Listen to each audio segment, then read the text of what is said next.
मनु ने क्या किया? मनु ने पहचाना कि प्राचीन समय में उस समय की ताकतों का क्या परिणाम रहा होगा और उसने उन आदर्शों को सच्चाई में उतारा।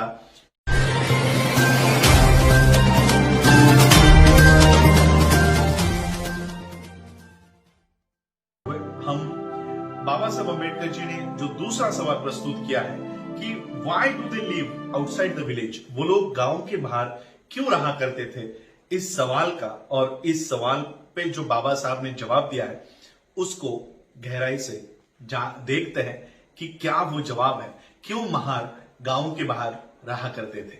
तो चलिए शुरुआत करते हैं। डॉक्टर बाबा साहब अम्बेडकर जी लिखते हैं कि ये सभी जानते हैं, ये सभी को पता है, ये लोक प्रसिद्ध है कि महार गांवों के बाहर रहा करते थे। ये एक ऐसा सच है, ऐसा सत्य है जो किसी भी कीमत पर विदेशियों को समझाया ही नहीं जा सकता, क्योंकि आमतौर पर गांवों की जो रचना हुआ करती थी वो खुले जगह पर गांव की रचना हुआ करती थी और उसकी सीमा रेखा कभी दिखाई नहीं देती। लेकिन दो चीजें हैं जो निर्विवाद रूप से ये दर्शाती है कि महार गांव के बाहर रहा करते थे। हर गांव वाला ये गांव के बीच एक अंतर बनाया करता था और जिसे महारवाड़ा या महारों की बस्ती कहा जाता था। ये वहां देखने को मिल सकता है कि जिस गांव में दीवार होती है, गांव की दीवार होती है, उस गांव में ये देखने को मिल जाएगा, वहां देखने को मिल जाएगा कि महारों की बस्ती हमेशा उस दीवार के परे होती है, उस दीवार के बाहर होती है। अब ये तथ्य इस प्रबंध के पहले सवाल पर जो रोशनी डाली गई थी, अगर उस रोशनी में इस सवाल के ऊपर अगर हम देखते हैं तो हमें इस सवाल का महत्व पता चल जाएगा। अगर महार आदिम जाति के लोग थे, अगर महार प्राचीन लोग थे, तो फिर समाज ने उन्हें क्यों ठुकराया? समाज ने उन्हें ठुकराया हुआ व्यवहार उनके साथ क्यों किया?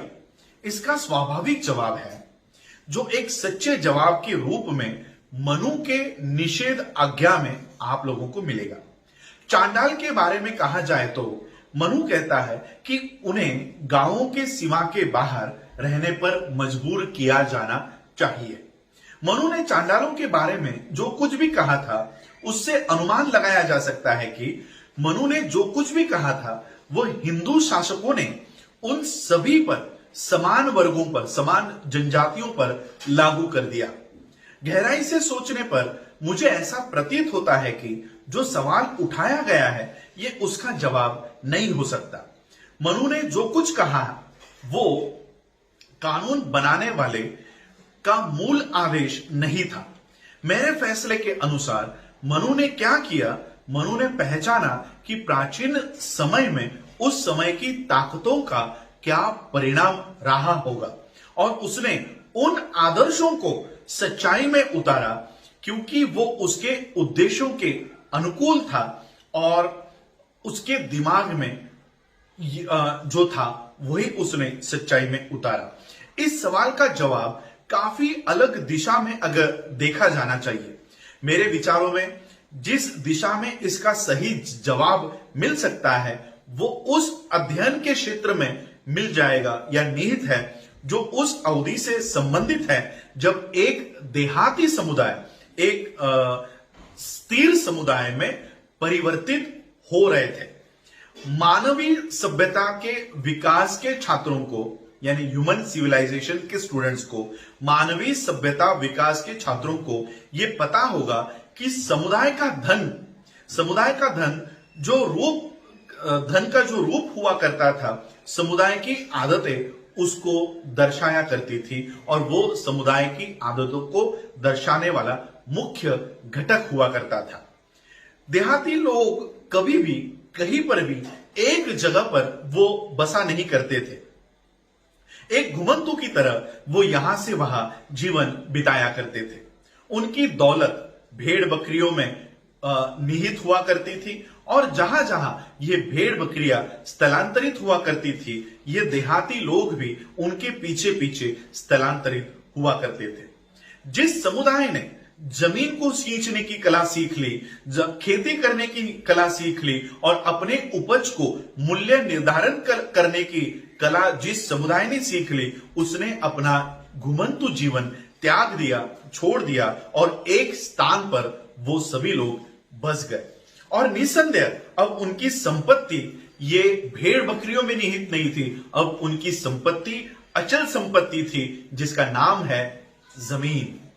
अब यह प्रक्रिया जहां घुमंतु जीवन त्याग हो जाता है, छोड़ दिया जाता है और उस स्थान पर एक स्थिर जीवन स्थान ले लेता है, वो एक लंबी प्रक्रिया है। एक ऐसी प्रक्रिया जहां कुछ लोग घुमंतु ही रह गए और कुछ लोग स्थिर हो गए। प्रारंभिक मानव सभ्यता के विद्यार्थियों को भी यह अच्छी तरह से ज्ञात होगा कि शुरुआती दिनों में सामाजिक जीवन ये जनजातियों में संगठित हुआ करता था। सामान्य जीवन अलग अलग जनजातियों में संगठित हुआ करता था, उनमें निहित हुआ करता था और शुरुआती दिनों में ये अक्सर उन जनजातियों में एक दूसरे से युद्ध, ये आपसी जनजातियां युद्ध किया करती थी। अब इस चर्चा पर अगर प्रकाश डालो तो हमें शुरुआती दौर में जाकर ये देखना चाहिए कि जब कोई समुदाय या जनजाति घुमंतु जीवन त्याग कर दिया करता था और एक जगह पर बस जाया करता था, कल्पना कीजिए कि वो क्या जरूरतें रही होंगी जो उन्होंने पृथ्वी की सबसे महत्वपूर्ण और सबसे बड़ी जरूरत के तौर पर उन घुमंतु जातियों ने जो एक स्थिर जीवन बिताने के लिए उन्होंने शुरुआत की थी, उनकी जरूरत कौन सी वो जरूरत है जो उन्होंने महसूस की होगी। यही वो जनजातियां हैं जो एक जगह पर बस गई और अपनी बस्तियां बसा ली, जिसे हम गांव कहते हैं, विलेज कहते हैं, जो प्राचीन व्यवसाय स्थल से संपन्न थे, भेड़ बकरियों से संपन्न थे, तो दूसरी तरफ उन जनजातियों से घिरे हुए थे जो घुमंतु थे, जो अपनी नजरें उनके यानी बसे हुए स्थिर हुए जनजातियों के अनाज के ऊपर और उनके भेड़ बकरियों के ऊपर गड़े हुए थे। जाहिर सी बात है कि इस तरह से बसे हुए जनजातियों के लिए पहला और सबसे महत्वपूर्ण सवाल यह होगा कि उन घुमंतु जातियों के आक्रमण से खुद की रक्षा कैसे करें। यह उनके लिए सबसे महत्वपूर्ण सवाल था। वो अपनी रक्षा कैसे कर सकते थे, वो ये सुरक्षा कैसे प्रदान कर सकते थे। जाहिर है कि वो अपनी या अपने अनाज की या अन्न धान्य की या भेड़ बकरियों की रक्षा के लिए लगातार आक्रमण नहीं कर सकते थे, लगातार युद्ध नहीं पुकार सकते थे। उनकी सारी ताकत खेती के लक्ष्य को हासिल करने में निकल जाती थी, जो एक ऐसा व्यवसाय हुआ करता था जो उनके लिए भी नया था और उसके लिए उनको अपने ही शारीरिक श्रम के ऊपर निर्भर रहना पड़ता था।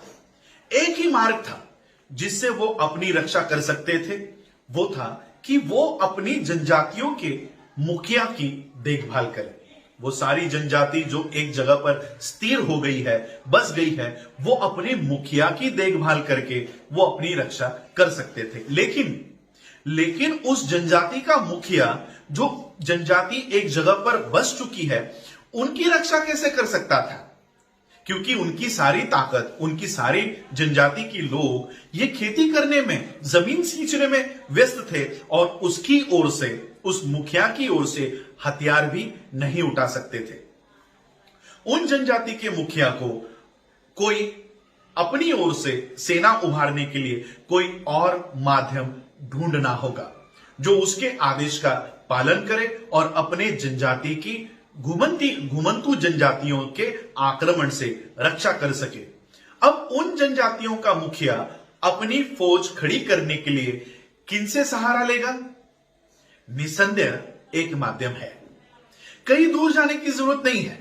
निसंदेह एक माध्यम है और वो माध्यम यह है कि यहां एक जनजाति दूसरे जनजाति से हमेशा युद्ध किया करती थी और उस युद्ध में एक जनजाति का पतन हो जाया करता था, वो उजड़ जाती थी, टूट जाती थी। इस तरह युद्ध में एक जनजाति तबाह हो जाती थी और उनके लोग हार कर टूट जाते थे, मायूस होकर अपनी सुरक्षा के लिए एक सुरक्षित जगह की तलाश में यहां से वहां घूमते रहते थे।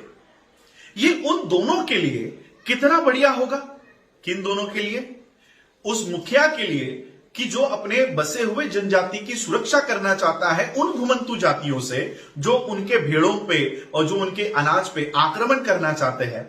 ये उस मुखिया के लिए कितना बढ़िया होगा, और उन टूटे हुए समुदाय के लिए जो युद्ध में हार गए हैं, टूट चुके हैं, मायूस हो चुके हैं, उनके लिए ये कितना बढ़िया होगा कि ये दोनों भी एकत्रित हो जाए, ये दोनों एक हो जाए, ये और युद्ध के हारे हुए, उजड़े हुए, टूटे लोग और ये भाग के उन्हें एकत्रित कर दे।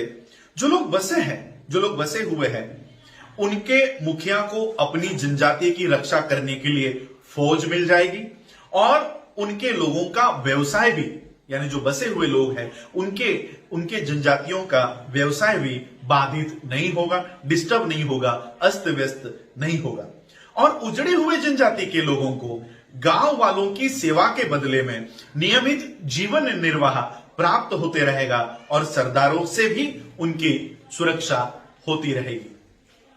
लेकिन उजड़े हुए जनजातियों के लोगों का साथ हासिल करने के बाद दूसरा सवाल पैदा होता है, दूसरा सवाल निर्माण होता है कि इन लोगों को बसाएं कहां पर, इन लोगों को कहां पर इनको रखें, इनको बसाएं कहां।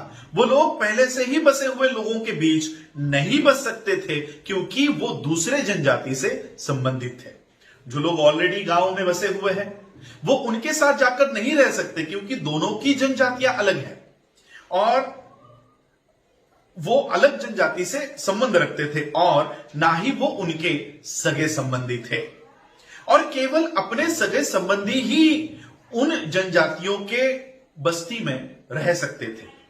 अब जाहिर सी बात है, उन बसे हुए जनजाति के सरदार के पास एक ही तरीका था जिससे वो उन उजड़े हुए जनजाति के लोगों को बसा सकता था, जिनकी उन्हें बसे हुए जनजाति के लोगों की रक्षा के लिए एक बल के रूप में जरूरत थी।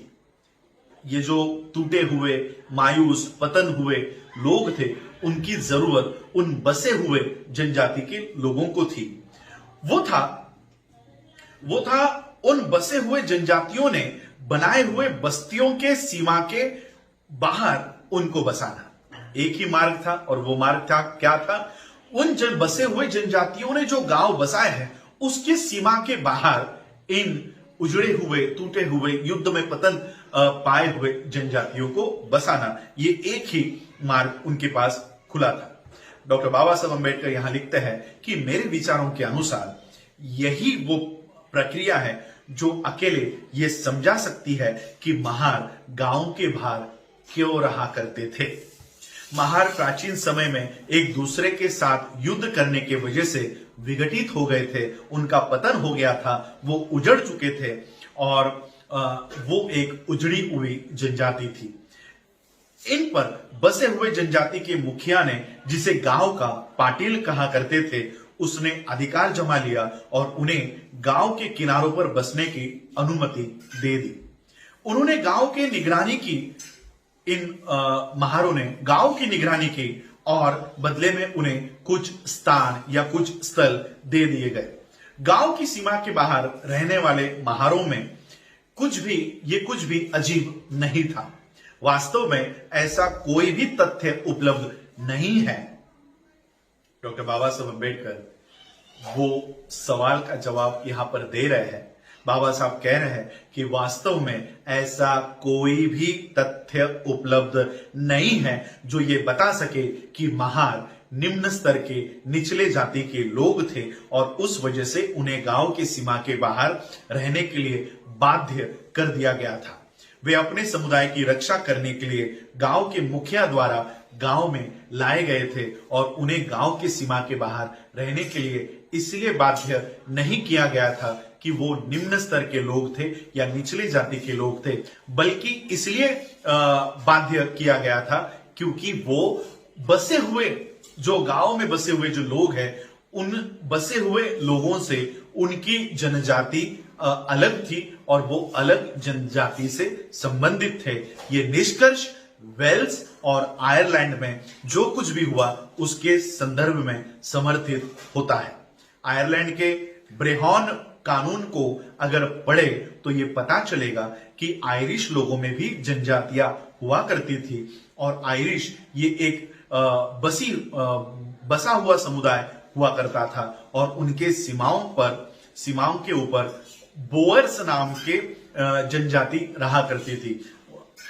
बोअर्स ये उन उजड़े हुए या युद्ध में पतन पाए हुआ समुदाय था और उनके शेष बचे हुए लोग थे जिन्हें गांव के सरदार या गांव के मुखिया ने उनकी सेवा करने के लिए, उनकी रक्षा करने के लिए लाया था।